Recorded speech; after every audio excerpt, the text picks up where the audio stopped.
But this is kind of like the important thing because I think Chuck was talking to me about like how magical workings influence the world or bigger things. And you can see these films as magical workings. I think some of them are definitely magical workings, whether it's Fight Club or Ninth Gate with Johnny Depp. Those are definitely occulted, influenced movies.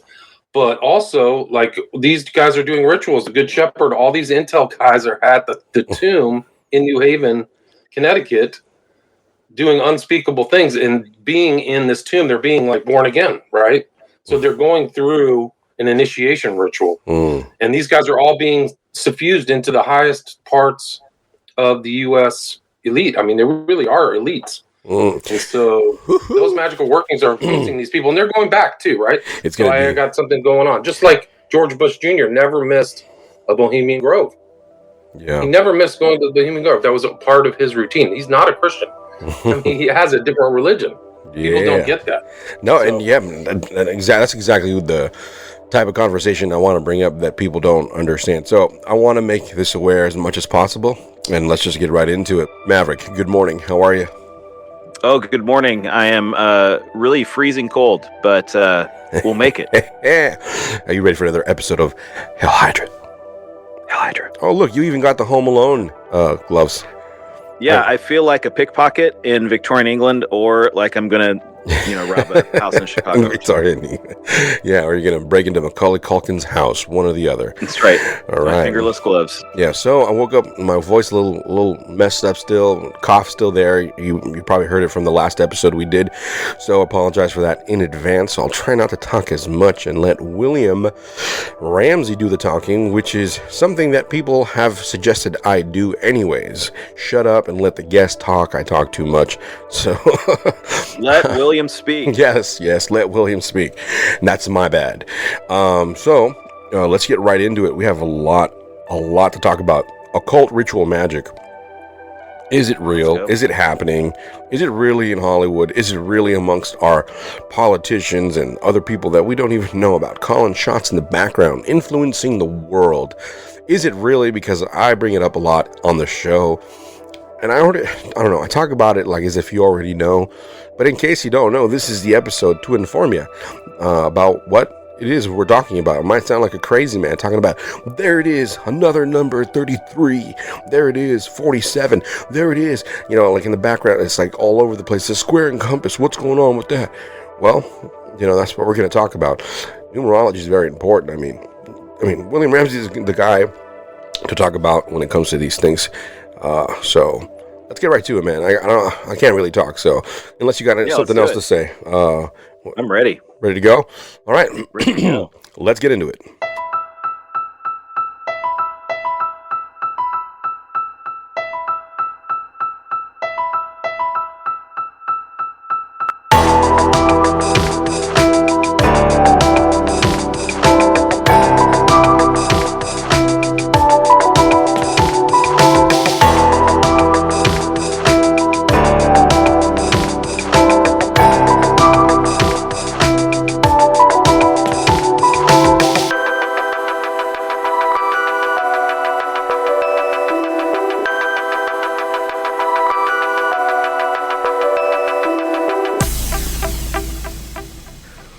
Yeah. This cough is killing me, but hey, we'll go through it. Like I said, I even got some tea right here, some hot coffee. I'm just trying to dumb this down. Welcome back to the show, William Ramsey. What's going on, bro? Not much. Thanks for having me back. It's glad to be with you and Maverick. Yes, it is good to be with us. I'm kidding. I say that all the time. William, I consider you a friend. I said that last time because you know where I live. So you're a good old buddy of mine. Thanks for a long time ago dropping off those books. Like I told you last time, I still got to buy some more. I'm such a procrastinator. Because he was one of the few authors that helped the show give signed copies of his books, which is like Children of the Beast, the one about the smiley face killings, the Prophet of Evil, which is Children of the Beast, right? And so Children of the Beast, Prophet of Evil, Abomination, which is about the West Memphis 3, tons of Satanism there. Yeah. And then my newest book is Global Death Cult. and Global Death Cult, which we did an episode, and it was very interesting, a very good episode. I believe one of the last episodes my buddy Omar was on before he took his break from podcasting, which is why we have Maverick here, by the way. And so you've been busy, man. You know, you're continuing to do this research on the occult. Like you said, you've had the misfortune to be getting into studying the occult for the last 10 years. And I say that all the time. Oh, that's occult. I mean, my family is like, you know, at Thanksgiving dinner, they're like, Chuck, shut up about it already. Dude. Like, we know, you know, like they know, but they don't know, but they're just tired of me saying it. And it's just like, for me, I'm kind of like, it's everywhere, right? So, this series, Hell Hydra, is, in my opinion, very important because it's summing up all of the stuff we've already talked about on the show. But I want to reiterate it and make people understand that the occult is real, that it's out there, that very important, prominent people are practicing it. They believe in it. They put it in the music. They put it in the movies. It's in politics.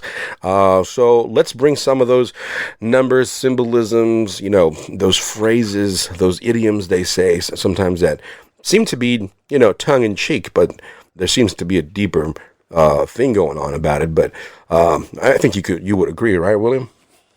Oh, 100%. I would say that I was very naive to it before. Like, I'm 54 now, so growing up, you're exposed to all these movies and things like that, but you don't.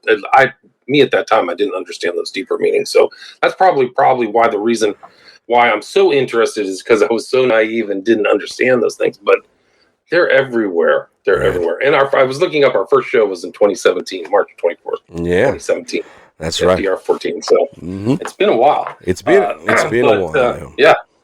And well, this is what I wanted to bring up because, you know, like I said in the intro, I bring it up a lot. I notice it, and I thought, I kind of dummy myself, but I thought this was a more newer phenomenon in movies and in music. But then, as I learned the information of what these occult symbols are, I started listening to older music and, of course, movies from the even 70s and 80s and so forth, even going back more even. And I'm like, what? These stuffs are riddled with occult symbolism too. Like I was like, they've been at it for a very long time. But before the show, you mentioned about the smiley face symbolism, what that could mean. That is one of the biggest symbols I see all of the time, including in this latest scandal of the Balenciaga stuff. And you made a whole book on even the symbol. So, or, you know, that symbol popping up. So can you kind of shed some light on that? And in case people don't know, what's up with the smiley face? I thought it's just a cool t-shirt to have, you know, what's going on? Yeah. Forrest Gump invented it, right? Yeah. Forrest Gump. Right. It was on Forrest Gump. Forrest Gump has all kinds of weird occultism too. And that guy, the director there, also Back to the Future is very strange as well. So he knows a lot of stuff. I just saw a video of Forrest Gump making the as above, so below sign. Somebody caught that in one of these sequences where he's literally putting one hand up and the other one down. Oh, yes. It's when Jenny's leaving on the bus. Yeah. But the smiley face has, like on the surface, it just, and this is occultism. This is what the occultism mean is hidden meanings, right? So you'll see something and not know what it really means. The smiley face as a exoteric, right, look is just a smiley face guy, a happy. Oh, this is good. The esoteric interpretation is the smiley face represents kind of like the comedian. There's a really good from an occultist. I have to find it, but it also symbolizes this kind of coming new age, this new order. So they use the smiley face in the occult, and it really is suffused the whole culture. It's in music videos and fashion designers, and it's Balenciaga, like you said, but it's also involved in this smiley face killing mystery, this phenomenon of young men, which is still going to this day. And I made 2 documentaries about it: young men going out to bars and disappearing, and being later found in water. Nobody can really understand what the motive is. Like, why would somebody want to do this? What's the symbolism of this? But then when you read things like what the O9A really believes and things like that, you can see this kind of occult motivation that may be tied to that. I don't have evidence of that being tied to it, but they have a very occult worldview that's not Christian. So it's very strange, and actually pops up in the most recent sequence, or when you want to talk about a magical influence on humanity, is Stranger Things, right? Which in this most recent series, they had the portal was at the bottom of a river, right? It's super occult. And that comes, I think, from the Owen ideas, which is the underworld of the water is where Typhon, this kind of enemy of the gods in Greek culture, lived. Or Poseidon, I guess you could call him a bunch of different names, but that's why, like, when you see a trident, it could have a different occult meaning, right? But and so that's the whole thing about the smiley face is why are they going into water? Well, if your belief is that at the bottom of this lake, that's where the portal is to hell or whatever, that may be why you put the body in the water. Yeah, and I don't think Christians understand that's kind of part of the actual symbolism of baptism has to do with those things.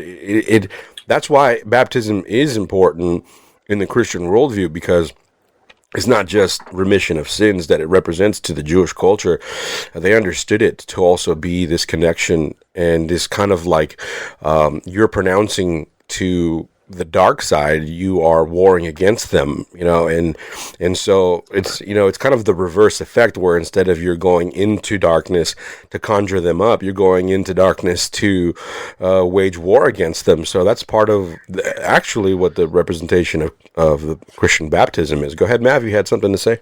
Yeah, I was going to say it's also interesting that the Ukrainian coat of arms is a golden trident.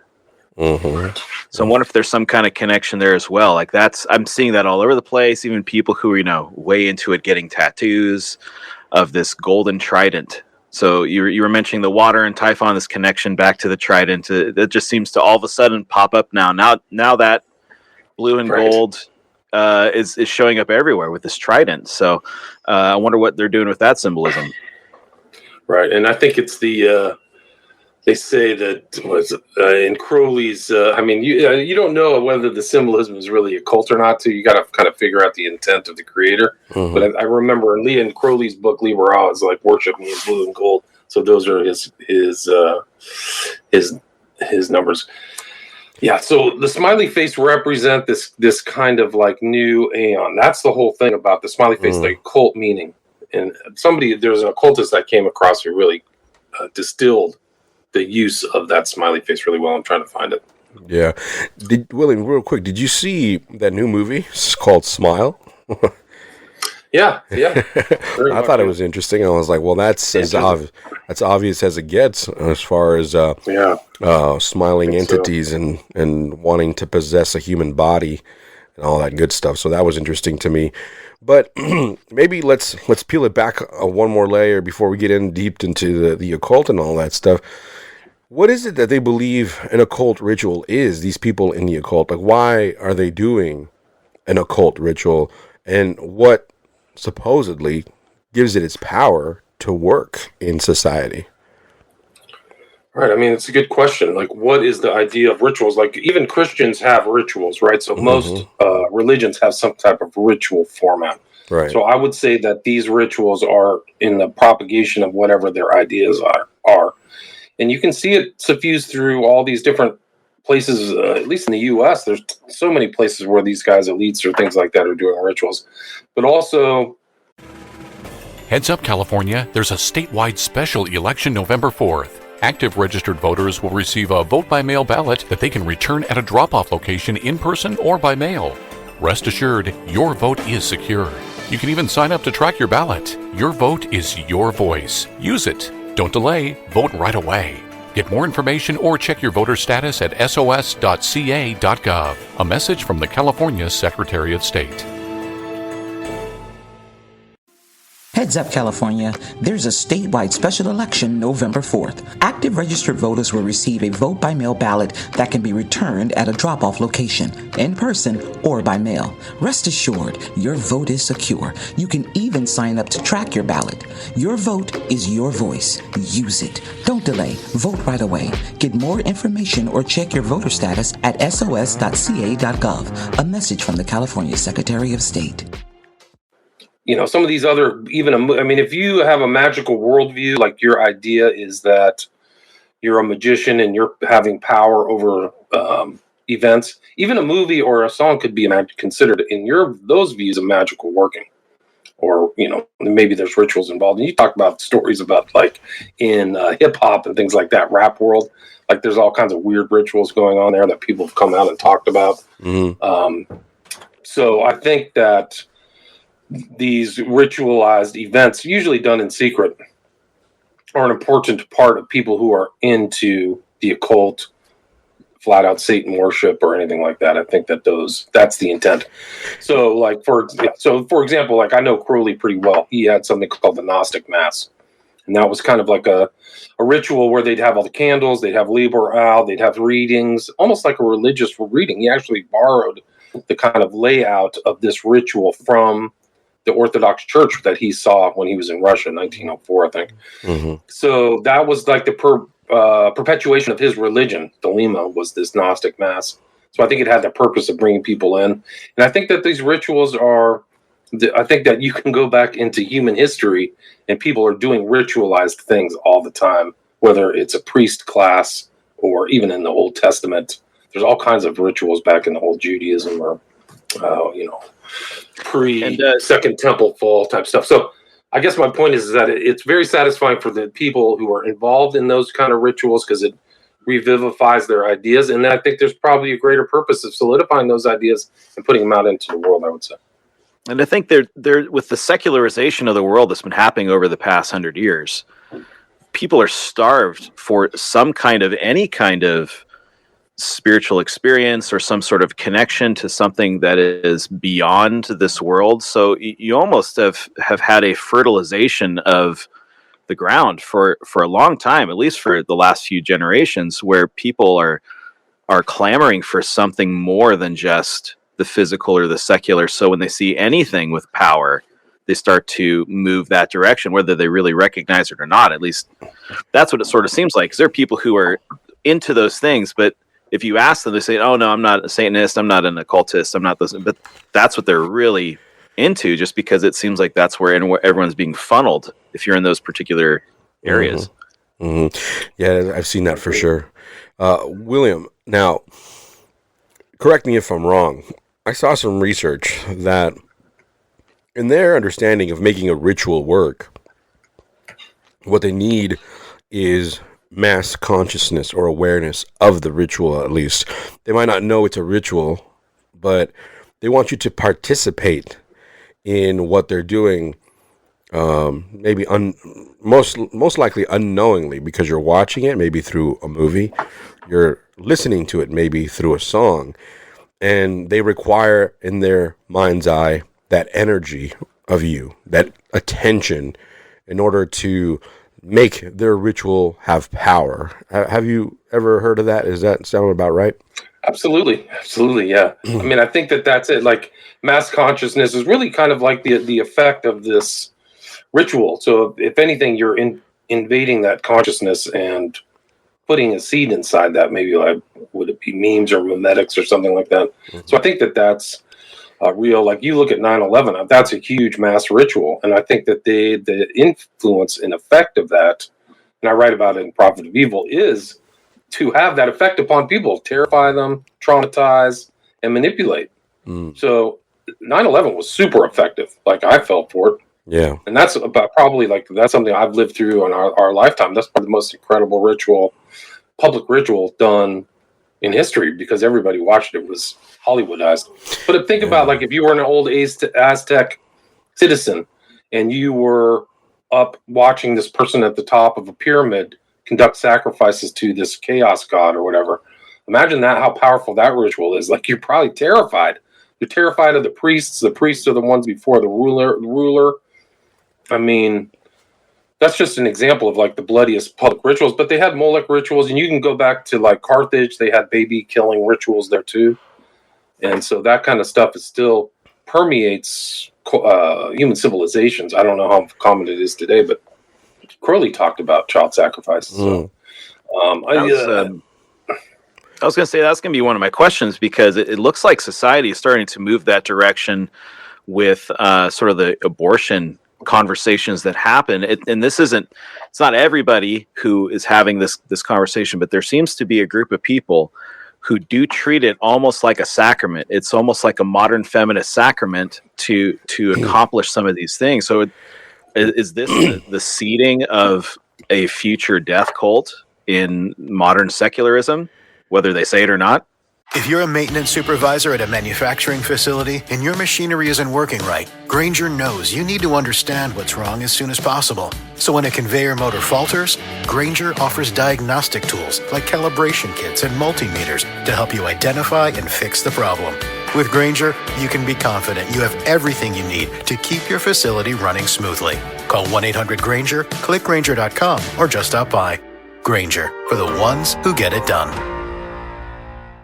Insurance companies are not your friend. In fact, their sole job is to make certain you get as little as possible at a time when you need it the most. At the Paris Law Firm, we have a long track record of forcing insurance companies to pay you every penny that you're owed. If you've been hurt in a crash, call us at the Paris Law Firm so we can help you in your time of need. Right. It's a great question. I mean, you kind of get that view of it, like their abortion is some kind of like magical thing, like they're perpetuating. So I think I found a definition of the smiley face. This is from an occultist. So I'm not an occultist. I have to learn it through them. But this is the definition. And we can go into the deeper meanings. Quote, the smiley is the symbol of chaos and the death of the Western aeon, embracing tragedy whilst laughing. That's it. So the aeon is like a cosmological age, not like an era, but aeon. Crowley's idea was like he was trying to. It's like a weird new aeon, 1,000 years. It's like a weird perversion of God getting you through something difficult. You know, like finding joy really in God, but it's like, oh well, that's life is chaos, so let's embrace it with a smile. And I would believe they take it a step further and I say, let's cause chaos so that we can become stronger, right? That seems that that's especially what. No, I think you're absolutely right. Yeah. I mean that's the way they think. That's the way their thinking is. You can see that in Fight Club. Like go watch Fight Club and watch this whole situation where Tyler Durden really starts a cult or whatever the character is. He's schizophrenic. Right. But he literally starts like this a monastic cult in this house. And that's really what Fight Club becomes. And then they start doing kind of chaos magic stuff where they're burning things down. And then you see the sign, you see the smiley face on the side of that huge building. And they're laughing. And they're in on it. And then Brad Pitt makes this thumb to the chin hand signal. And like you're watching like almost like a magical type of ritual. And there's a lot of occultists in there too, like Jared Leto. We could just do a whole show on Jared Leto. Oh, I know. Jared Leto's smiley faces on his clothes. So you can see these connections. They're all there. Right, including a 9/11 thing towards the end, right? Because absolutely, there was a whole blowing up of the buildings and all that stuff. So 1999 was an incredible year for films. Like they knew, it's almost like people in Hollywood knew what was coming, but they put out like The Matrix, The Ninth Gate, Fight Club. The one with Arnold Schwarzenegger, it's like End of Times or something. End of Times. It was kind of campy, but also had 9/11 references. And at the very end of, it was not in the book, right? The book is written by Chuck Palahniuk, or however you pronounce his last name. At the end of that, he's like on the top of this tower and he shoots himself in the face and he puts it like a smiley face into his face. That's the end of the book. But at the end of the movie, they have the Tyler Durden character standing over the destruction of two towers. And those two towers are the representation of the two towers here in LA. If you ever go to the Avenue of the Stars, you'll see those two huge triangular buildings, monolithic looking triangular buildings. Those are what are being depicted at the end of Fight Club. It's really fascinating. And go if you, I know people who worked in that building, but you can go to the top. If you ever get a chance, go to the top of that building and look straight down. And they actually designed the plan, like the layout, the landscape as an eye in the triangle. It's off the chart. Oh my gosh! Go walk around there. Just go walk around and Avenue of the Stars. So it's in your face. Like you'd be walking around there, going, "Oh, I'm just gonna have a cup of coffee," not knowing that you are following the outline of the eye of the triangle. Yeah, that's why sometimes I kind of laugh when I hear, and I'm not making fun of them, but I'm like, I'll hear like really easy kind of Pentecostal type Christians when they're like, "Ooh, I don't like," when they go to a certain place, like, "Ooh, I feel a weird vibe here." I'm like, girl, if you knew you were surrounded by temples and satanic ritual, and the city you live in is likely shaped into this like weird gigantic altar type thing, like, we're in Babylon, baby. This is ridiculous, man. Yeah. So, but I was gonna bring up. There seems to. Oh, go for it, Chuck. Sorry, no, just before we move on, you brought up, Tyler Durden, the whole Fight Club thing, and it just clicked to me that he's tapping into something that is real, which the occult does, the actual conversation, I even posted about it because I agree with, there's a scene where Brad Pitt is talking about how we're just enslaved. We're losing our purpose. We're losing our spirituality. We're materialistic. Everything he said was pretty spot on, I gotta say. Like, I agreed with what he was saying, but his approach or his solution was the difference, right? And I feel like that happens a lot in the occult, where it's like they understand that there is something spiritual missing, and they believe to have the answer, so they bring in their ideology. And specifically, the movie was focusing on men. And since, the last episode we released was about masculinity and men and how they should be rising up, I feel like, oh, I'm so sorry. I feel like that'll resonate even more during this time, because people know and feel like we have the least masculine men in our time right now. And so I just find it interesting that there are people like him rising up, like the Andrew Tate characters, you know what I mean? And Andrew Tate, him, being called Top G, which is really reminiscent of like the G inside the square and compass. And the things that he says, sound very Masonic. For example, I heard him talk about God, so people were like getting excited, like, "Oh, he's like he believes in God. He's a Christian." I'm like, "Yeah, so do Masons." And the way he talks, he's not a Christian. I think he's a Muslim. I think he converted to Muslim. Well, I've seen him in some kind of. He also, but what he also said about God is what, if I'm not mistaken, what some Masonic people believe, that God and the devil are equal in force. And they're just opposing forces that have to exist. So in order to, he believes that because evil is obviously true and present, there must be an equal and opposite force, which is God. And so he starts talking about that, and I'm like, dude, that's so new age. That's so exactly down the path of the occult, and it leads right back to that. So he's speaking some truths about men, but then let's bring you back into this weird occult stuff. So I don't know. I just thought that was interesting. No, but that's not. I would say that's Gnosticism, and it's not the Christian worldview where God is on top of the throne, Christ is in heaven at the right hand of God, and the Satan is underneath there tempting people, right? Mm-hmm. So if you're an occultist, then the Lucifer is the king of the world and blah blah blah blah blah. Mm-hmm. But not from the Christian view. And if there's some subtle things in the New Testament too that, Christ devil enters into Judas, and you see the power of the Christian church, whether it's Paul or Jesus of Nazareth, having power over the devil and over devils as well, or evil entities or whatever. Yeah, I think people don't realize that in those instances in the New Testament, Jesus never prays to a higher power to expel an evil spirit, because he's the higher power. He tells them to leave.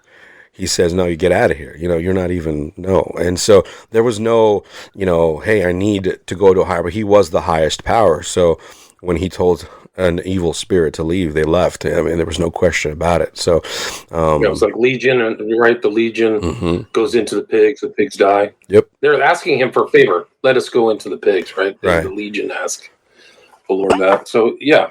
So my point is that this guy Tate or whatever, his worldview is not a Christian worldview. Mm-hmm, mm-hmm. And it's interesting that he just kind of came up. I don't know where that guy came from. Yeah, I see know. These kind of like culture creation people who are supported, like, right? Who's supporting them? Yeah, he just showed up out of nowhere. Yeah, I've seen these guys happen. And like the Lex Fridman, where the hell has he come from? Why is he getting supported? Why is he up on YouTube? Why are people wanting me to watch his stuff? I don't know who that guy is. Mm-hmm. I know other people that, I mean, I'm not going to mention some of these other names, but it's like.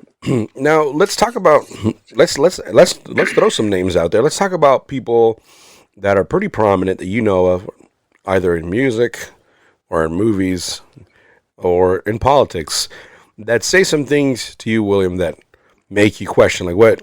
That seems a bit occult. What's going on with that?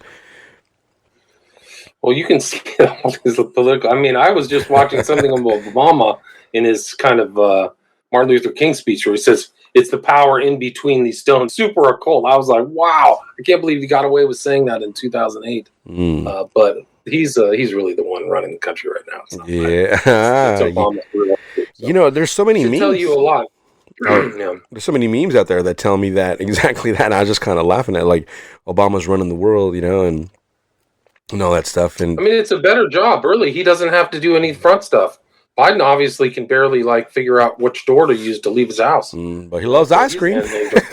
He likes ice cream. I mean, it's a great job. You've got to it's the same relationship they had when Obama was president. Just send Joe out to do Smile and Glad Handle and Snip Kids, and he won't bother me. And that's what's happening right now. Like, my understanding, and I've heard this from Roger Stone, is that there's a meeting at Obama's place in Colorado, in D.C., before the day begins, and then everybody goes out to their job. So that's where the real and they have all these skips. It's like a secret compartmentalized information room or meeting room or whatever. So they have these like totally secret rooms, and that's really kind of like how important or impressive you are in DC is whether you have one of these in your house. So they're probably going in there and just doing all that stuff. Nobody can hear anything, and then the day is already, the agenda for the day is set, and that's the way we're running it now. I wish there was Really I wish I had Ant-Man technology, you know, and I can just find these people and go sneak into the rooms and, like, I gotcha, you know, filmed you. Yeah, but that's just one thing. Bush was the same. He had total occultism in his speeches, whether it's 2000, 2004, you know, the fire in the hearts of men. He's referencing certain stuff. Yeah. So I don't know. I don't really know if any of I think that we've known that a majority of the presidents of the United States have Masonic ties. And that's just an intro. That just tells you something that they're at least involved in Masonry. But post-Masonry, who knows? But, well, they said they came out the last 400 years in the UK, every prime minister was a Mason. So it tells you how you're being wrong. Yeah. But we just had a drop of the JFK sort of documents, and all of a sudden that popped back up, and you know, I can't remember who it was now, but put out the stinger of, the CIA was involved and, you know, heavily involved. Tucker Carlson actually mentioned it. He mentioned it just this week. Yeah. And so with that, there are a lot of people are looking at that to say that was the end of that president's run anything regime. If you thought they ever did before, from that point on, it wasn't the president was the front man. And it was all behind the scenes because they pulled off this thing. Hey, we're going to do it on live TV. The president of the United States is murdered on live TV, pretty much saying like, hey, don't cross us. Right. Do what we say. Everybody seemed to comply after that. Right. I mean, there's been tons of really great JFK researchers. I've been very fortunate to interview much more experienced researchers into JFK than I. And you can see that on William Ramsey Investigates. But one of the more interesting ones is a guy, Salandria, who's passed away, unfortunately. He was an attorney. He looked through everything. He goes, hey, this is all a bunch of, hogwash. But his conclusion was the way they did that, the reason that they blew Kennedy's head off on November 22nd, 1963, is to show that they were in power. It was a blazing thing to everybody. Hey, do not cross the line with us. This is how serious we have. There's tons of deaths around JFK too, 50 or 100 random people. You know, people who saw too much or knew too much suspiciously died. But that's what Salandria said. He said it was done that way because JFK was not a healthy guy. He had Addison's disease. He was taking shots from Dr. Feelgood. They could have poisoned him. They probably had access to him. I know that Helms came. Like, they knew that they were going to blow him away. But that was really it. Like, don't cross us. And that was the position. And actually, 3 presidents in a row were removed from office under suspicious circumstances. It was Kennedy, and the wise men walked into Johnson and said, "Hey, you're done. Quit." And he said, "What?" And they said, "Yeah, we're not going to support you. You better just quit." And he quit. And then Nixon had Watergate, which was super suspicious. Like, those people got caught and they got framed, and he was gone too. So, and there's a lot. I mean, you can go through post World War II history, and there's just so many suspicious things. Even the Reagan shooting, the attempt on the life of Ford. Yeah, I believe I saw also a documentary linking JFK all the way to 9/11 and the dates those things happen and why it happens on certain dates, which is something I wanted to bring up. Numbers, that happen. We see these cycling of numbers quite a bit, and if you can't tell, all of this stuff is influencing the world into the direction of the world order they want to create. So if you have any doubt still that the occult is around and it's influencing you into this pretty much hell hydra system that's coming. I mean, these are the steps. These are the steps. We got to do little things through music, through politics, obviously, because we need to control that aspect of things and so forth. But right before we move on into that, I wanted to bring a little bit more attention in case people missed it. The idea of consciousness of a ritual that gives the ritual power. Now, it is said. We can, it's maybe another whole conversation, but that when things happen on live TV, like we mentioned, that is the best time to do a ritual because you have everyone's mass consciousness to it. You have everyone watching it. And in their belief, you have your energy. You're looking at it. And the trick is to make you believe it, to make you, feel it, because that's their belief. Like, we need your energy to make this happen. You see this when you watch even like Hocus Pocus, and when you watch any kind of witch movie, or if you watch The Witcher, it explains a lot about how they believe energy and consciousness works and how they need it to pretty much. If you watch The Witcher, they describe like Thelema, like the Oh, really? I didn't know that. They get into it. It's a good. I mean, I like the series, but I'm not really. I mean, I like it for Fire Theft Radio purposes. It's not a very good series, kind of woke a little bit and all that. But anyways, what I find interesting is let's bring up a really famous incident that's maybe seems like, oh, well, that happened, and we probably will forget about it after a while. But the Will Smith slapping Chris Rock incident, right? Now, it is said in the community of researchers that was like a humiliation ritual, right?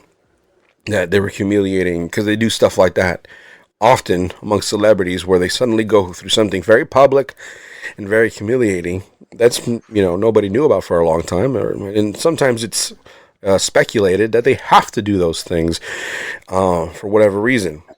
Now, one of the speculations was nobody was watching the Oscars anymore, or was watching those things anymore. It was like, it's a dead like show. And the idea is that they needed something like this in order to bring attention to it. And that itself, that incident, brought more views than anything else they have done for years, for many years combined, right? That one incident. And so, in a sense, reporting that over and over was successful. It was a successful ritual because it became so well known and so,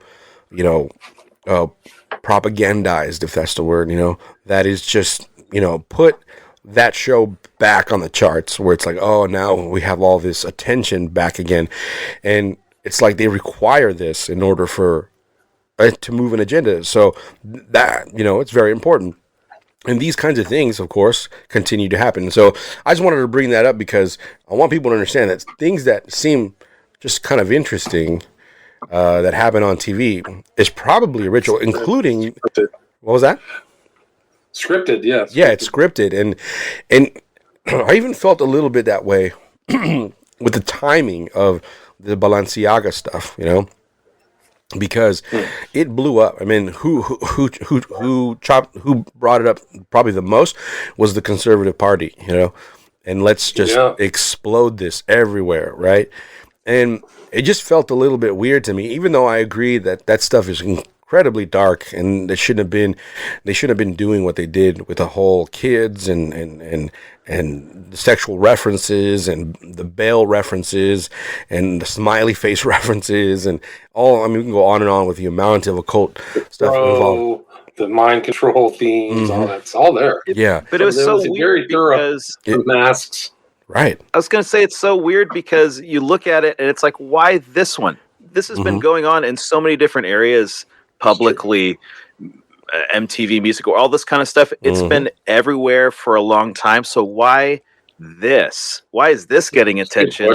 Why is everyone all up in arms now? Where were you for the past 30 years when this was happening all over the place? Why this one? Well, we're halfway through the presidency, right? We have the right side rising up, and you know they're known to be fighting these kinds of things. I feel like it's I don't know. You know me, Mav, and William. I think you know the show enough to know we don't lean left, right. We're not into the politics as much because we know a lot of the oppositions on both sides when it comes to the occult. So, I like the new term that's bandied around. I like is the uniparty. So I kind of like that. And so. I don't know, because, of course, I'm not against fighting against these things. I'm not against the right side exposing the darkness in some way or another.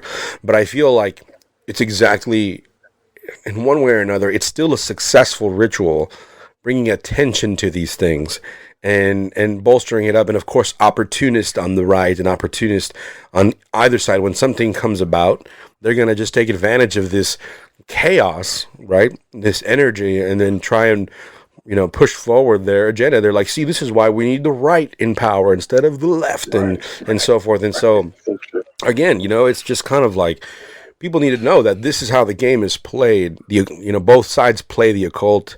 They're not free from it, and don't get played, man. I'm just saying. Just understand. It's totally true. And some of those right wingers, their personal lives are just as depraved as the left. So these things is a joke. I mean, you literally had George Bush, that's kind of like the Christian right supported him for 8 years. The guy was initiated in a tomb where people urinated in his mouth, all over him. Like, that's not Christian. This should nullify you from anything in political leadership. But the exact opposite happened, and almost no Christian leader gets up and ever rebuked Bush for his occultism ever. That's true. Almost all. I can't even think of anything anywhere on the whole panoply, the whole spectrum of Christian leadership, from whatever you are.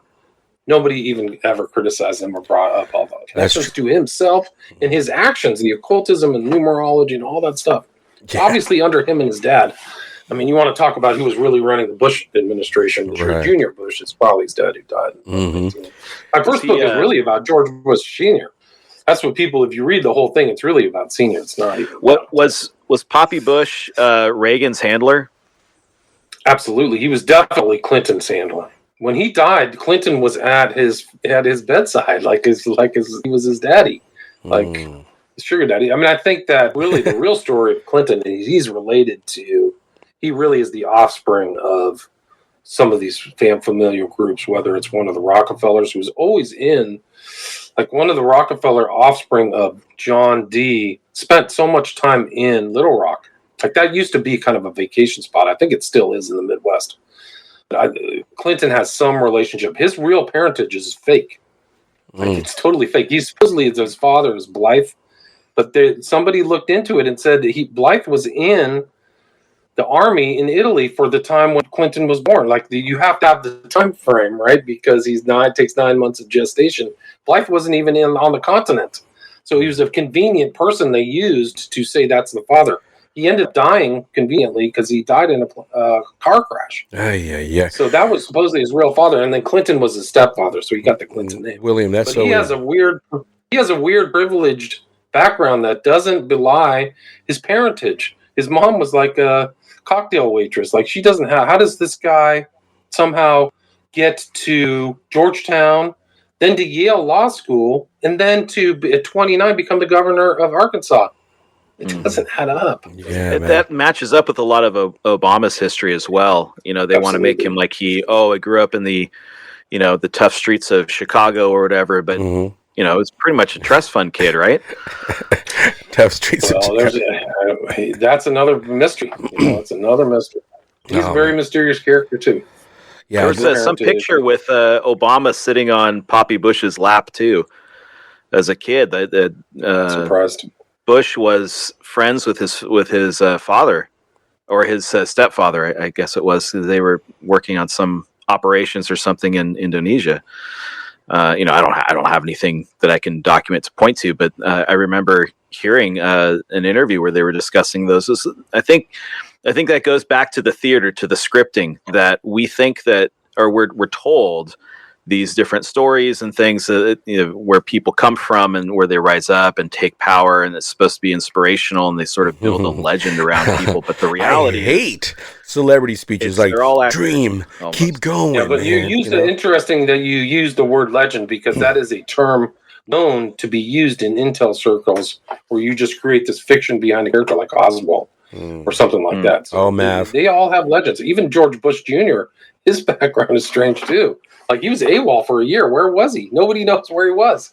They know that he was on a flight, like a plane thing, but then he disappeared. It's crazy that he became president. Like, that's a felony. So there's really strange people about the leaders who are running around, and like, who's supporting them, who's behind them, and right. And I mean, the reality is these political guys are frontmen for hidden powers, very powerful people. Yeah, very, and that's kind of my thing, because we've had Gary Wayne on, and we have a lot of people that he's brought up that are related to ancient royal people. He's connected those bloodlines, and that's another reason I hate when celebrities and politicians talk about, oh, I was just a humble old person, and look where I am now. You know what I mean? Like, I can't stand those things, because a lot of them are related to powerful people in the CIA, for example. Like, what was it, the singer, like a Rage Against the Machine, mom was CIA. Like, come on, dude. Like, everyone, has this connection to it. And, I was looking right now at the little weird connections between Ellen DeGeneres and her DJ that just died. Right. I mean, a lot of people around her mysteriously die in mysterious ways. And so it's just one of those things. Obama is related to Dick Cheney. See, that's what I'm saying. And Ellen's related to the English royals, also distantly related to Madonna. Madonna's also related to, English royals. And again, all these people, they came out of nowhere. It's just so inspirational. There it is. Distant cousins. See? You see? It happens.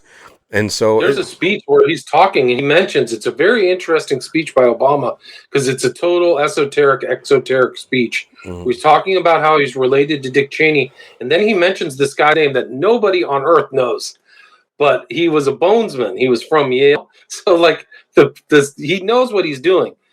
Obama knows what he's doing. He's mentioning something for the insiders that the outsiders, or the profane, or whatever word the Masons use, the profane would never get. It's a really interesting speech, because if you know kind of the occult and some of these connections, you're like, oh, I see what he's doing. He's very clever. Exactly. And that's kind of the point, that they do these things. And William, so in your research, do they actually believe all of them? Because I know some people do not believe in actual spiritual entities, and some of them do. Do you... Like, for example, the Anton Levy, they claim not to believe in a real Satan. They just believe in that you are like the God. So are some of these people, like that? Or all in all, as far as you can tell, do they actually believe in a spiritual chief in power and maybe a heaven or hell? Or I don't know if you've ever looked into that. What's their ideology like when it comes to the afterlife? That's a good question. I don't know. know. These guys, I think that their religion is power. So it's like, what can I get out of power? Mm-hmm. I don't know what their real religion is. I don't think that. I mean, they have the Bush family supposedly Methodist. So I don't know. But you don't ever see them state or say anything about their religion. Yeah. So I don't know. I don't know what their real. I don't know what their real. It seems like in conversation when these. I mean, what's the real Masonic religion? It's probably what these guys' real religion is. Yeah, well, it seems like they all have like an apotheosis moment, and they all seem to want to live like gods in kind of a world made by their own hands instead of one made by God. It's what it seems like, you know. They don't outright say these things, but they're always saying like, "This is the end goal. We're going to be, you know, the royal class in charge." It's almost like they want to replace what Revelation says, where, you know, we have these crowns at the end, but we cast the crowns over to God, to Jesus, and we realize He is King above all. And it's kind of like they're the opposite, where it's like, no, we're going to wear these crowns, and we are in charge of this new world order that's coming, and we're making that kingdom come. So, according to their standards. So, I don't know. It seems to follow the biblical account, but through their version of it. You know, it's just like, we believe in that, but we are the ones in charge of that. We are God. We are the ones kind of pushing that forward. But that's just me trying to put these kind of two and two together. But I don't know what you think, Mav. Well, I mean, I think, yeah, go ahead. I was going to say, it seems like you mentioned this is sort of like a cult, but cults don't seem to be estimated or evaluated until you can identify their leader, right? We almost always identify cults with a leader. And so if the leader's always in the shadow, it seems like you're able to kind of keep that cult identification from really sticking because, oh, well, who's the leader? Well, we don't know exactly who it is. And so, you know, everybody knows Jim Jones and David Koresh and these different individuals. But if you can't identify the leader, it seems like it's still kind of slippery in the shadows, and people won't believe that there's any kind of connection. Right. I think that's the point, right? They don't want the people to realize that these guys are all connected. All right, William. Well, I am failing at letting you speak more. I can already tell that someone's going to get mad at me because I want you to talk more, but I'm always over here interjecting with my thoughts. But, Will, I'm sorry. Can I call you Will? Mr. Ramsey. Now, you probably get asked a lot of the same questions all the time. You know, like, oh, you know, they ask me this stuff all the time.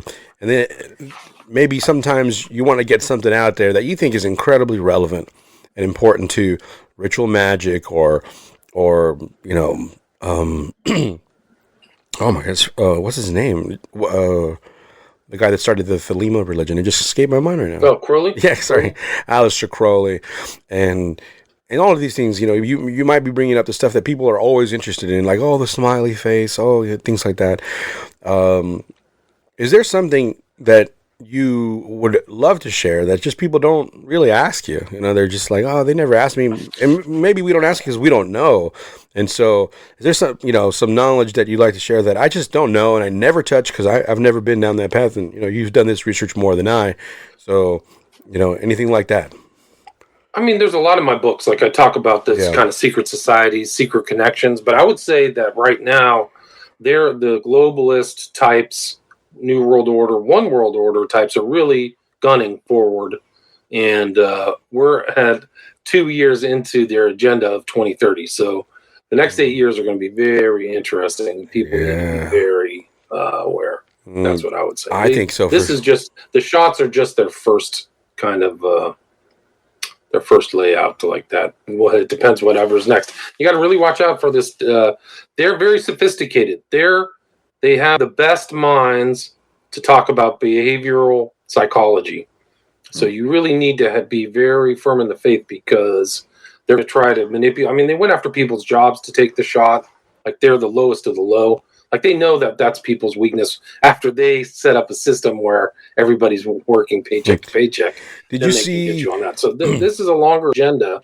So people need to really watch out these next 8 years and be very cognizant about psychological warfare, 4th and 5th generation warfare, where it's a different type of warfare. They're making warfare against the American people, but not in standard past means. So it's non-kinetic. It's through mind control, psychological control, behavioral control. So you really have to be firm in the faith because they laid out the biggest global manipulation in human history for a product that had never been tested before and got billions of people to take it. Yeah. Through the television, through mass media. So that's what I would say is the most important thing that I've been working on recently. And you can go check out my podcast. You can go to William Ramsey Investigates. I'm at Bioweapon Blues episode 20, just on a subset of my regular show, going through all the injuries, all the pain and suffering, the isolation, the mental manipulation, the global gaslighting. Now it's gaslighting, like, oh yeah, we didn't know what to do. They were running an experiment within an experiment within an experiment within an experiment this last 2 years, and they were very successful. They got a lot of people afraid, and they propagandized the hell out of people. So absolutely, that would be what I would recommend. I just saw. I'll just give a couple examples here. I just saw. I put a reel out on Instagram. The same tactics they use, by the way, to try and manipulate you, we're trying to use to try and shed some truth here, which is podcasting and, Instagram, social media apps, by the way. That's why we are called Fire Theft Radio, in case you didn't know. We are trying to take that knowledge, that fire, and give it back to you in a sense that is, in our opinion, more true. So, in saying that, I put out a thing because a study came out, and my wife actually showed this to me, where they're promoting that people that didn't take the shot are more likely to get into car accidents. And they're really pushing that forward because they, and the article was mentioning, well, these people are just rebellious. They're anarchists. They just don't want to follow any rules. And that sparked another one for car insurance, is to kind of agree with it and say, well, because of that, we have to give you higher car insurance, premiums and things like that, because we got to charge you more because you're more liable to get into car accidents because you don't listen to laws. And so there's all these things that are happening, and people are reading this up. And I already know people that are lapping it up and saying, that's absolutely true. They're endangering our streets now. They're buying into that psychological warfare, believing that sort of propaganda. Go ahead, Bev. Well, I was going to say, the statistics would also say you have to be alive to be in car accidents. So I think that's probably the other statistic that they're probably not really thinking about. You have to question all the experts, all the statistics, all of the numbers. They're making stuff up. They're gaming the system. Mm-hmm. The political power. I mean, you really the country got lost in 2020 after the election was stolen. So we're floating free. They're still 2022. Well, we're in a different world place. These people did not win. Biden did not win 81 million votes. That's a huge gaslight too. That's a humiliation ritual. Right. Somebody telling you that complete and total BS that he got 8 or 9 million votes more than Obama. Like, what a joke. Right. Like, it's in your face. So the Republic is gone, and it's very important to acknowledge that. If you do not have free and fair elections, you do not have a proper functioning country. Sorry. It almost feels like we are actually becoming a true democracy, meaning rule by the mob. They'll put it out there. They'll see how people feel on social media. And if people are behind it, even if it's completely lawless, it'll move forward because the people have kind of spoken now the court of public opinion is almost more powerful than the Supreme Court. The more Supremer Court, I don't know what word to use more than that, but higher than the Supreme Court. But it's almost like as long as everyone's behind it, we can kind of do whatever we want, which means we're actually becoming, like you said, the Republic's dead. It's becoming a true democracy. It's just rule by the mob. Right, which is something when they founded this country, they wanted to avoid. They didn't believe in the mob. That's why you have a representative republic. There are always these bums on the left. There's bums on the right too. The bums on the left keep using the words "our democracy." It was never a democracy, right? And it goes back to ancient Greece. It was never a democracy. They did not want democracy. Plato said democracy is mob rule. Right. That's why you get your representative to go and act on your behalf. You guys are talking, and it just reminded me what you guys are talking. It just reminded me what Gladiator is actually about. The movie Gladiator, to be honest, because I talk about this on the show. It's the conversations in between scenes that are the most important in movies usually, and not the greater scenes that you're watching that are like epic and wonderful and wow, that movie was amazing and whatnot. It really is the little notes in between, and that kind of is a running theme where they're we want a democracy, and he's like, no, it's a republic, and so forth and so forth, and that's kind of the scene that's happening, that's fueling the emperor that took over, by killing his own father, and the people that support him. And then another important conversation is when his the senators, the representatives of that government were saying, well, he's going to give everyone bread and circus. Spoilers, he's going to give everyone bread and circus to make everybody not even think about what's really happening, which is, I believe, what's happening with obviously all of our social media, which is something that people obviously point out. But of course, sports, the World Cup, there's always a sport in between the whole year. Like there's either hockey, baseball, football, anything. There's just something always to watch. Always. There's never nothing not to watch. And so we're just kind of busy. We're busy. We're not worried about it. Now, something that I brought up earlier, and I didn't mention, and that's all I got on my side, is can you bring up a little bit of the importance of numbers, and we didn't talk about it. And I want to bring it up because I mention it a lot. I see it in movies all the time. 33 is everywhere. It's plastered everywhere. You see 93, you see 47. This year, huge was the number 8 and the color green.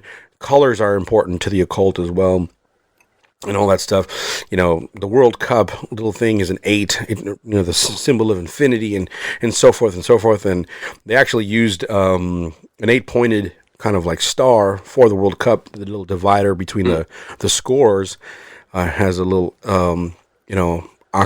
what is it? Octagonal. What do you call it? That kind of star. I don't know. Octagram. Star of Ishtar. I think. Star of Ishtar. Yeah. There you go. And so, what's the importance of numbers? Why 33? What's going on with that? Well, 33, I think, in his masonry is the highest level of masonry, is the 33rd degree. And 33rd, the sun rises and sets on the 33rd degree, so it's a form of sun worship, is my understanding. I've never been a Mason, but they do like their numbers. Numbers have meanings, just like kind of Christians will have numerical meanings. People talk about references to the good book all the time, Ephesians 6:12, they know that. John, God so loved the world, he gave his only begotten. They know these numbers. So there's numbers are important to people, but in Crowley's system, he had numerology that referenced certain principles or precepts or concepts in his religion. So 11 was the kind of prime number in Crowley's system. It is probably the prime number of the Magick system for the Western esoteric system is 11 for a wide variety of reasons. Primarily, it's the fusing together of the magician comes together to take the macro world and the micro world and fuse it into themselves. So they're symbolized by the pentagram and the hexagram, 5 and the 6 that come together. Which they teach, which they teach in The Witcher, by the way. They kind of interesting. So if you watch The Witcher, it really teaches you what witches are thinking when they do a ritual, because they start talking about we can manipulate reality and make our own reality. Now, when we see it in movies, we often see they do that by infiltrating your imagination or some kind of hologram. Like in the show, they show this one warlock dude who can create an entire little dome, his own world. And in that dome, he had naked women eating from an apple tree. And that was interesting. And so he was there just living his best life, creating this reality for himself. And people outside of it saw a different reality. They just saw a castle, and that's it. And when we look at that, it's just like, oh, that's cool. He can do magic. But there's something deeper in the meaning of these things, that when you look from outside and you're an outsider, you're seeing a different reality that I'm seeing from the inside, is what he's saying, And that's really what's going on with the magic. And as one of the girls there starts getting taught witchcraft, she mentioned what you mentioned, where it's like we're trying to connect this magic, chaotic world with this physical world and make it blend and become our own reality. We're trying to make our own reality. And then when they become successful witches, they have to infiltrate into different governing parties and be their advisors on how they should be running business. And I was like, what is this? What is this show? Like, what's going on, man? And so I just thought that was talking about the World Economic Forum or something. exactly. So I'm kind of like, no, they probably all have been initiated. They've all Biden, Trudeau, Macron, all of them have probably been initiated in one way or another. And my point to bring that up is, when you start doing research like yourself, William, you start finding that a lot of prominent people, like psychologists, are working with people that are connected to the occult, and you start seeing like, wait a minute, magic is a little bit more, I guess, practical, pragmatic, not so spiritual as we think, or we are despiritualizing our existence, in other words, because we don't realize that psychology and emotions and all of that is part of our reality. It really is part of the spiritual world, because we were created that way by God. You can't make that distinction. We often do that even in the Christian world, where we say this is natural and that is supernatural. And it's like, actually, no, they're both the same thing. We live in a world created by God that is both of those things, right? And at one point, if we believe the Bible, they were both completely connected. And that's another thing the occult believes in. There's a disconnect between the spiritual world and the physical world, just like the Bible says that it happened because of the fall and all that stuff. And they're trying to bring that back in their own way, connected just like what we're doing in the Bible, but except we're doing it through God and through, Christ, and in a way that he wants it to be done. And they're doing the same exact thing, but through their own means. So it's like the oldest story in the book. It hasn't changed. It's just the time, right? It's just the technology, and things have changed. That's it. But it's the oldest story in the book. Nothing is new under the sun, as they say, right? And so I'm looking at these things, and it's just like, what's up, man? Every time, like, especially Tom Cruise movies, loaded with 33. Loaded with 33. He loves that number. Like, last movie I saw, Top Gun. Maverick, that's where you get your name, right? No. Before. But yeah, he got it from me. 30. Oh yeah, he got it from you. 33 everywhere. So that's a highest level of Masonic thing, 33. But where do they get that number from? Why 33? Why is that important to them? Do you know, William? Yeah, it's because the sun rises and sets at the 33rd degree. That's it. So. Oh, that's right. That's really why. And then they connect it to Jesus, though. I hear that they celebrate the fact that he died supposedly at 33 years old, right?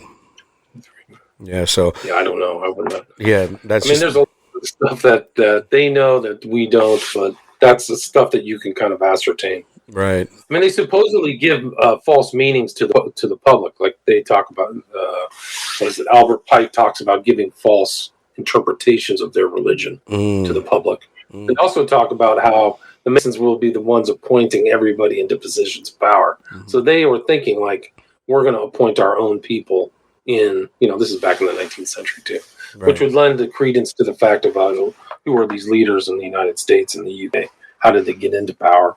Right. And it goes back to, like, who runs the world. I mean, these guys are all Luciferians. It makes perfect sense. Mav, you got a question? I do. Actually, it's based on just what you just said, William, this question of who runs the world. And so it brings me to ask a question that I think is pretty timely for most people, and maybe they're getting stuck inside of a psyop. But do you have any insight on who in the world is Elon Musk and who is he connected to? That's a good question. I don't know.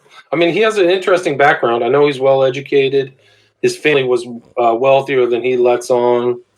They're from, from South Africa, but he seems to be pretty self-made. I don't know how much is in. I mean, I think that what he really did cleverly is get the government to finance a lot of his operations, and that's how he got off the ground, which is the government supporting solar and electrical technology and things like that. But good for him.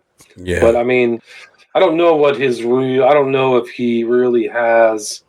He's certainly not affiliated with the Democratic Party because he blew up Twitter and is giving all that information away, which they probably would want to make secret. I mean, you want to talk about infiltration and putting people in the right place. The Democrats are much better than the Republicans at putting people in power fulcrums and places like that. Right. YouTube, Facebook, Twitter. So, but as far as Elon Musk, I don't know. Haven't really studied him. I know that he wears stuff that is definitely occultic. His mom is like got all the Illuminati hand signs down, so she's got all the stuff with the single eye and sign of silence. You can watch pictures of her. So he clearly is not I wouldn't put him in the Christian camp, that's for sure. Not by his style. So, yeah, and I think he's trying to present himself that way. If you look at some of his tweets, he's trying, especially with a response to Kanye or Ye. Yee. Yee? Yay, yeah. Yee or Yay now? I don't know. I thought it was Yay. I thought it was just the last half, but who knows? Last half of Kanye.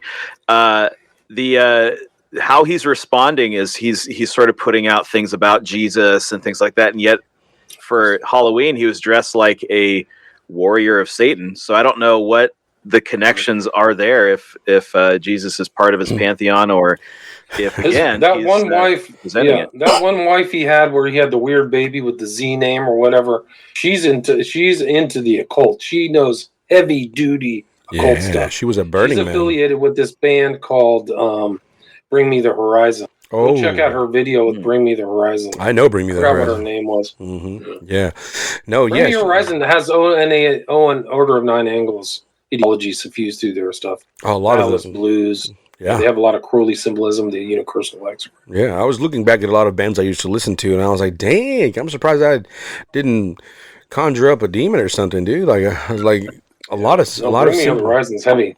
Yeah. That's what they're saying. They're out late at night and the horizon pops up. That's why they have that. Mm-hmm. There's and that's kind of my point. Like, a lot of people don't know. They're just listening to this stuff. It looks cool.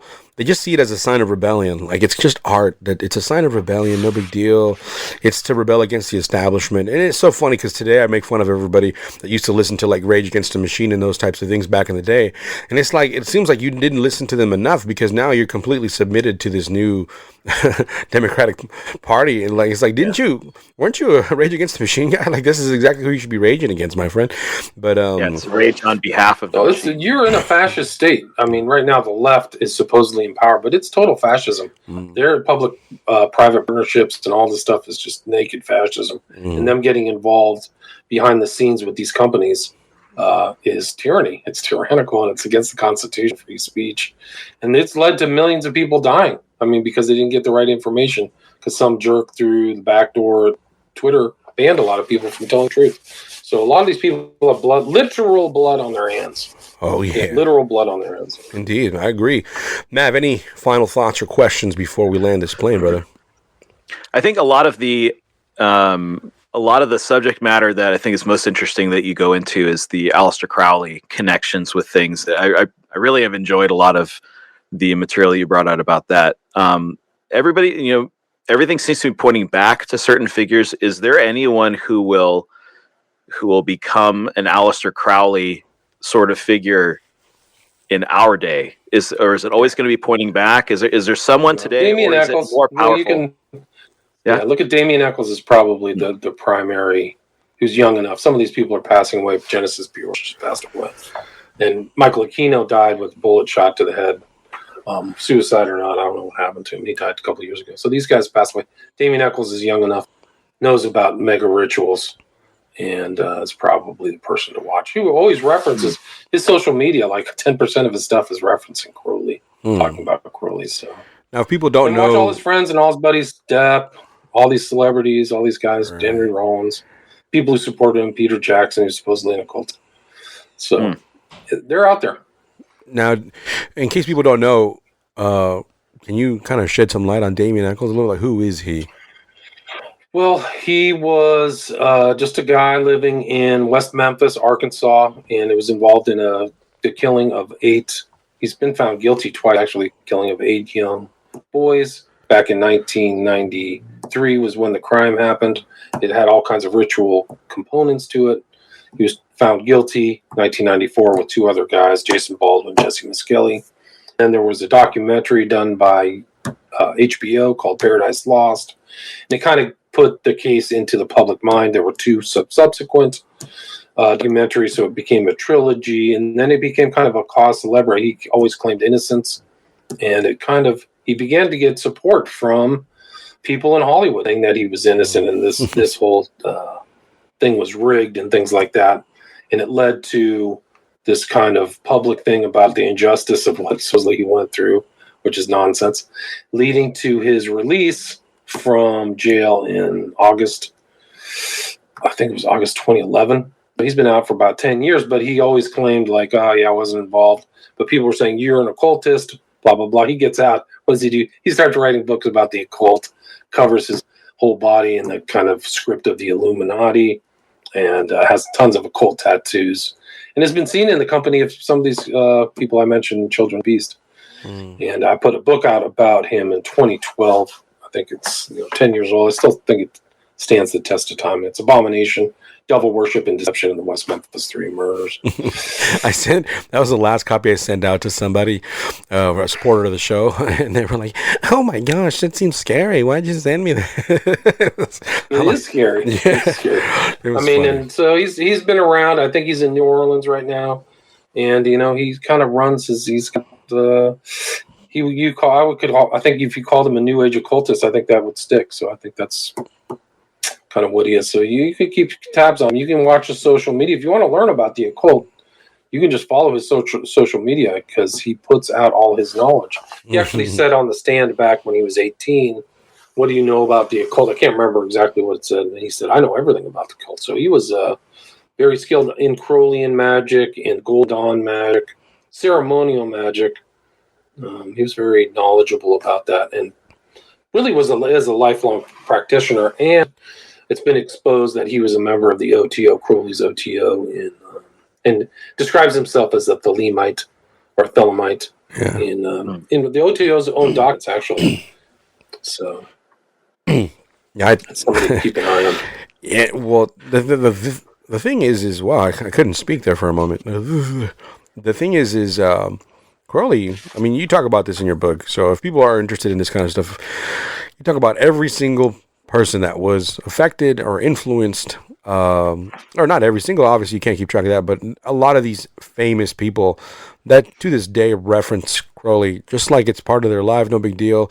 I mean, we spoke on the show about Marina Abramovich and her connections to all of these celebrities, and she's doing all of this stuff that Aleister Crowley used to do, or Crowley used to do, and so it's just it's connecting the dots. People, celebrities, friends, families always dying, car crashes, suicides, heart attacks. It's like the same kind of stuff.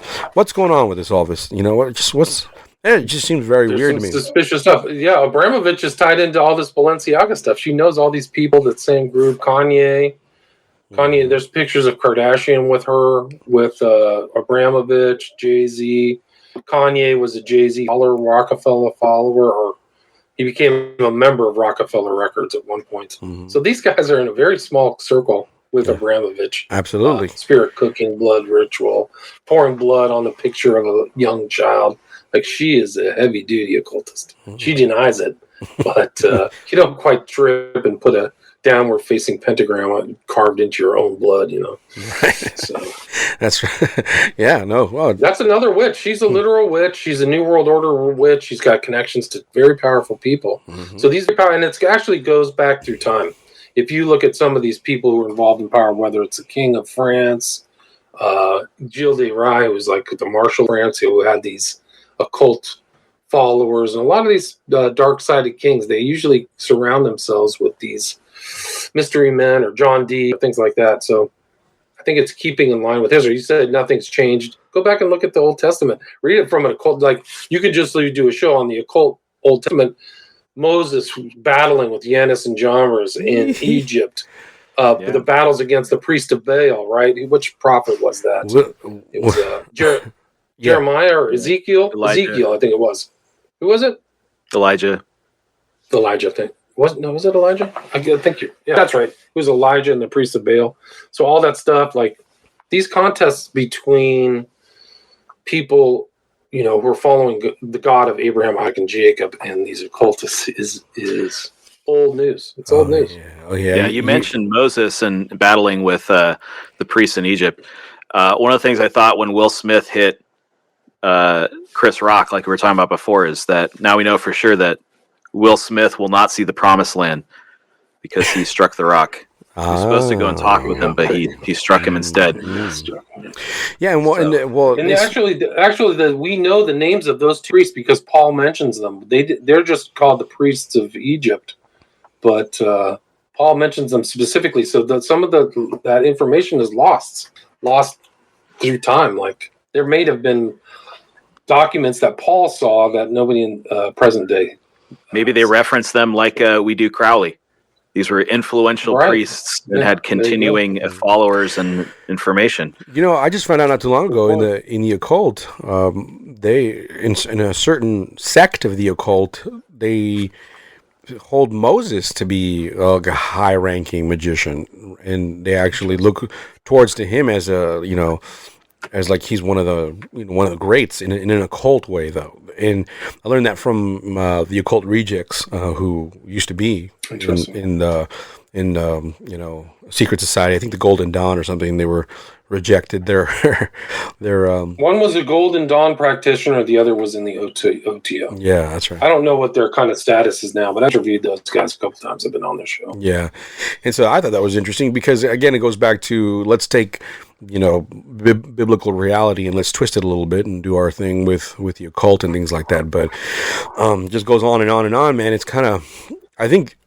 The last question I got. It goes to interpretation. I think it's important because it shows how they're interpreting what Moses is doing, whereas somebody else is interpreting. These guys are operating through the power of God. All the prophets, including Moses, plus Jesus of Nazareth. Right. And my final question. Paul and the post Christ era too, right? Right. All the apostles, Paul, etc. Yeah. No, exactly. And that's kind of, it's just important to see that distinction in that battle that has been happening for a very long time, and we're still in the midst of it. And this is part of how you battle against it, fellow believers, is disinformation. William, would you agree that we need to know this information? Obviously, you wouldn't think to do 10 years of research or more and put all this work if you didn't think it important. Why do you think this is important for people to know? It's for believers and non-believers as well. So, I mean, I'm definitely a believer Jesus Christ is the Messiah, the Jewish Messiah, the world Messiah, Christ. So I think that these kind of contests in reality, even Christ is contesting with these types of people as well, are very important in understanding our present time.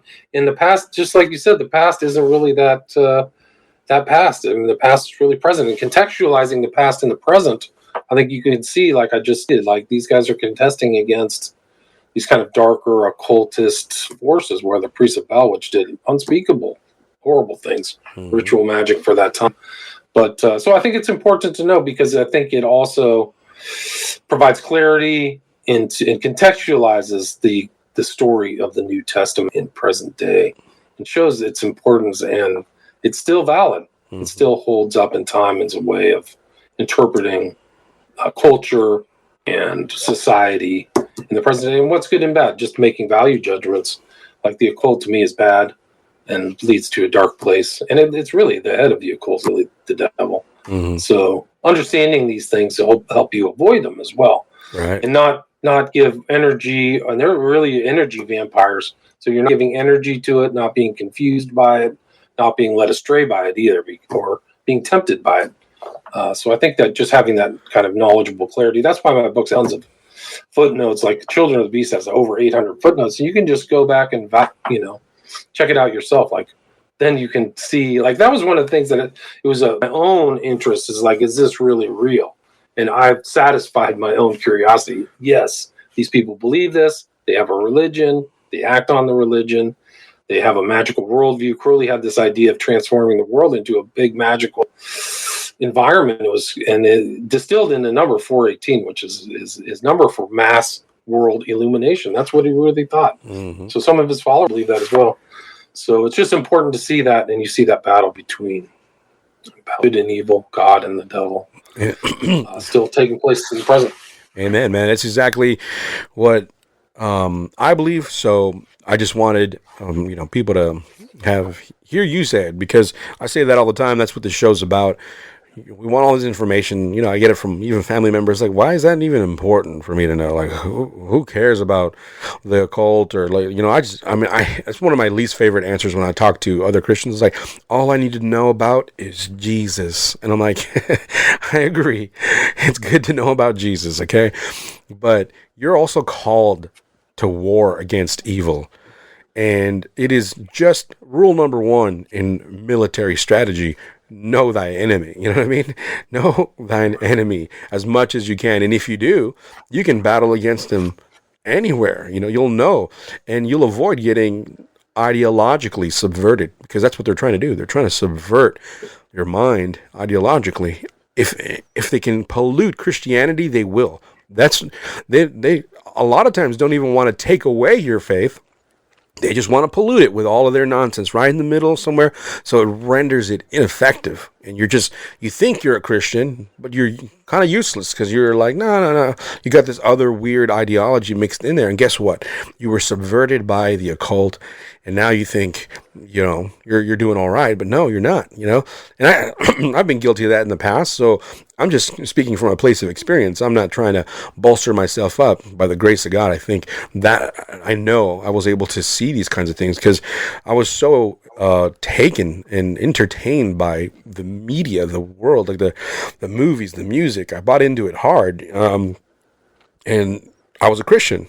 I had no idea all of this stuff was happening, voting left, voting right. I didn't know, So now knowing, I see the movies and I'm like, I can enjoy the movie still, but I also know what it's trying to do. I also know it's trying to promote leftist ideology. I also know it's trying to make Christianity ineffective, or trying to portray it as not real, So almost made it without coughing. And so it's good, and this is why it's important. And so, William, hold the line. Stay right there. These people are going to listen to some dope music. We will be right back, and you can plug all your stuff, and then we'll have some final thoughts. We are good to go. We'll be right back.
All right, folks, welcome back. Welcome back, William.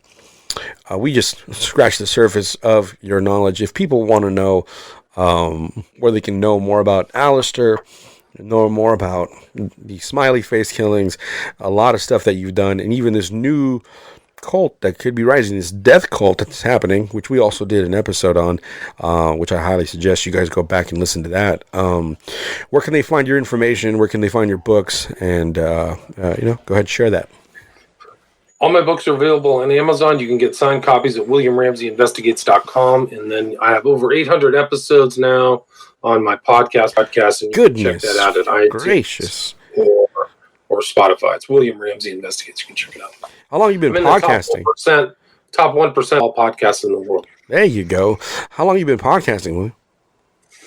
Well, it was kind of a strange thing. Like, it kind of morphed. I was writing books. I worked for Ed Opperman for 3 years as a producer, and I started interviewing maybe back in 2016 for my YouTube channel, which got censored. But then I was I figured out I got to get my audio and stuff off of YouTube, so I started posting it on Spreaker. And then about a year and a half ago, I looked on listens. It said my show was in the top 1.5% of the world. I was like, wow, I should just be doing this. So Yeah. I'm pretty much focused on just doing audio stuff on Spreaker, and then I moved. Spotify took me on, so I'm on Spotify. I'm hosted by a Spotify company called Megaphone right now. Oh, there you go. Oh man, that's crazy. I'm over here proud about getting close to 100 episodes, and you're over there almost close to 1,000. Goodness gracious. Yeah, it's a mix of those. So I've interviewed people, but sometimes I put the people who've interviewed me as well. So it kind of is a little mix of everything. And I've got true crime, history, occult, investigating the occult, Christian, a lot of Christian guests. So there's a little mix of anything. If you have a particular genre you're looking for, you can probably find it at William Ramsey Investigate. Yeah, well, I like how you, when you record, you kind of share that feed also on your platform. I definitely got some cross listeners from your side, so appreciate that. Thank you for that. And Mav, I'll post this too. So I'll tell me what links you want, and I'll get you some of my listeners. Yeah. Sounds good. Sounds good. Anything from you, Mav? Yeah, I think, trying to say, hey, we're going to talk to William Ramsey. It's, it's not going to be a joyous, fun sort of conversation. It's an exposing the darkness kind of conversation. And one reason I think that your information, your investigations are so important is I think the modern church has really allowed that muscle of exposing the darkness to atrophy. I think we don't do it very well because a lot of times when the church does try to expose something, it feels like it's for a different purpose than the gospel of Jesus Christ, like just truth. It seems like, let's expose this so that we can vote a certain way, or let's expose this so that you can give money to this thing. And just being able to say, we identify the evil and we're unmasking it so that there can be truth, put in its place instead, or to say you're going down the wrong path. We seem to have missed our opportunities, and so your information, I think, allows us to start to do that. And I'm sure you'd like to be out of a job where all those things are already exposed and the churches are talking about it, and so to that end, I think your information is really important. And so I would say if you're listening to this, you got to share some of this stuff out. Have conversations about it, talk about, did you see what William Ramsey put up there the other day, and talk about these different things. Do you find it difficult to talk to other Christians about these things too? I think in certain contexts, I don't even know if my work is really appropriate for a church, to be honest with you. I think that I'm in the right place where people can see and listen to it outside of a church, but contextualize it. And I do think it's unmasking and exposing it. And I think it's also like the way of the Lord is a straight and narrow path. So understanding this, like that bramble bush is over there, I'm going straight through. I don't have to go out and get caught up in that. And a lot of these occultists and darkness, that route, I mean, the level of desolation and misery surrounding Crowley and all these other occultists and ruin, you want to avoid that. It's a pitfall. So I think it's good to know. I think it's not for, you don't want to stay on some young child and talk to them, but as an adult, a man, and know what kind of era you're in, the signs of the times. I'm imagining myself. These are the signs. I talk about signs of the times. These are the signs. Like Revelation. These guys are putting the book of Revelation together. Yeah. That's the interesting thing about Crowley that from an outsider wouldn't know. He took so much information out of Revelation and twisted it into his own thing. Like he wanted to fulfill the marriage of the beast and the whore of Babylon. Like those are part of his rituals. Like it's unbelievable. So right. And they know what they're doing. Yeah. So that's one of the things that you wouldn't get out of a Bible, but then you understand the thinking of the people who worship Satan. You kind of go, okay, this is real. This is really That's a very good point, because people don't realize there's actually people trying to make that happen, right? Like you're reading the thing and it's going to happen, but then you're like, oh, okay, well, it'll happen one day. But well, what if you're in that time where that person is the one trying to make it happen? Like, I can imagine the mind of the person during that time, living in the time in which the Bible was written, They probably had no idea that this was incredibly epic and this was going to be something we're reading thousands of years later. They're not thinking about that at all. They're just kind of living life and experiencing it firsthand. And we have the privilege to know that it's going to happen. And so why can't we think, hey, man, this could be it. Who knows? This could be it. I mean, we're headed there. I mean, imagine being like in 400 AD, reading Revelation and just being mystified by the entirety of it. Yeah. Martin Luther wanted to take Book of Revelation out of the corpus. He just didn't think it made any sense. Right. But all those people through faith or the Spirit kept that book there. And here we are today. The earth is just filled with this huge population of 6 or 7 billion people. And you can literally watch the book. I mean, there's like funny memes on social media of like what part of the Book of Revelation is going to be fulfilled today. Right. Like that should be a testament to the faith. Right. Like this is it. Like not just that it's extant that you're seeing the Book of Revelation, but all people, the generations of believers kept that book in there, the book of John of Patmos. I think at this point now they say it's about 1,500, almost 1,600 prophecies fulfilled, right? And so, I mean, people take credit in like the writings of Nostradamus, which is a whole nother conversation, and maybe 2 or 3 of those things kind of came true, and then we're over here with the Bible with 15 to 1,600 prophecies come true, and they're like, we can't believe in that thing, and so that's interesting, right? Well, folks, I hope you guys enjoyed this conversation. I apologize again for the coughing and all that good stuff. You know where to find us, firetheftradio.com, or on iTunes and Spreaker. We're on there as well. William, how do you...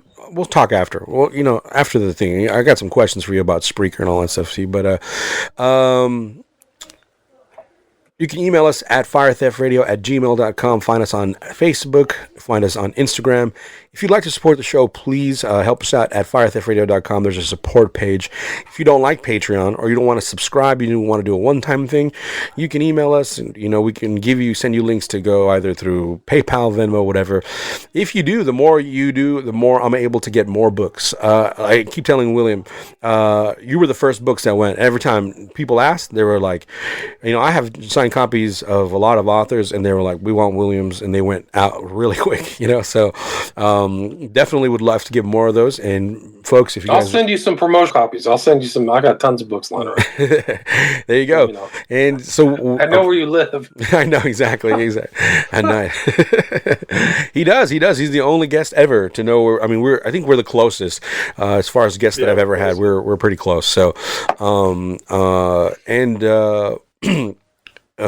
just don't tell him that how badly my trailer park is and how it looks. Okay, it was embarrassing. I'm just kidding. Right. Your mansion. I was embarrassed to see how big it was. Did they let you in? Security guard. Did you? Yeah. Yeah, exactly. I was like, did they let you in? Okay, it was good. All right. But all right, folks, that's all we got. And of course, don't forget to spread the fire. Later.